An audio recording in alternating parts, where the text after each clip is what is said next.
এই টাকাটা কি যা এই টাকাটা বাংলাদেশ সরকারের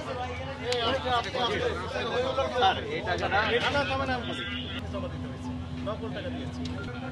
আসল টাকা নকল টাকা চিনতে সমস্যা হয়। আপনি বুঝতে পারছেন যে আসলে নকল, সন্দেহ হয়েছে, ঠিক আছে, এই জন্য বলেছেন যেটা দেখেন এখানে হয়েছে কথা কিছু নেই। না না না স্যার, তাহলে আমি টাকাটা দিয়েছি 20,000 টাকা।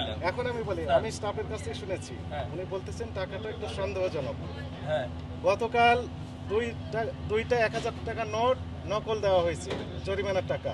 ব্যাংকে যাওয়া হয়েছে, ব্যাংক থেকে পাঞ্চ করে ফুটে করে দিয়েছে, দিয়ে বলা হয়েছে যে এই টাকাটা আসলে নকল। আমি বলি এই টাকাটা কে দিবে? স্টাফ দিয়েছে, তার বেতন থেকে দিতে হয়েছে, কারণ তার রেসপন্সিবিলিটি তার। উনি দেখে নিয়েছেন বা নেননি, এটি আমাদের দেখার ইস্যু না।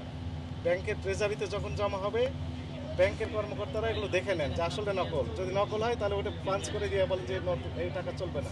এই টাকা যিনি এটা কি তাহলে কি নকল? নকল বলা হয়নি আপনাকে, তাহলে উনি নেয় নাই। আমি বলছি যে স্যার এই টাকাটা কি খারাপ? আমি তো আমার বক্তব্য আপনি শেষ করেন, আপনি হইচই করলেন কেন ভাই? কিছুই করি নাই। আবার কথা বলে, আমি বলছি আপনার কথা যে স্যারের কাছে আমি বলছি, উনি বলছে যে লাগবে না।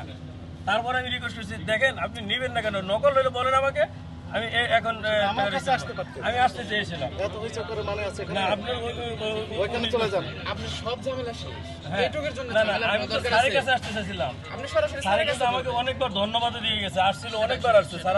আমি কিন্তু স্যারের কার্যালয়ে গিয়েছিলাম। আপনি এই কাজটা ঠিক করেন, আননেসেসারিলি আমাদের কার্যক্রম বাধাগ্রস্ত করছেন, কারণ আমরা আরেক জায়গায় দেখছি আপনাদের লোকে নিয়ে আসছে স্যার, আপনার কাছে চলে যান, আপনি ওখানে চলে যান।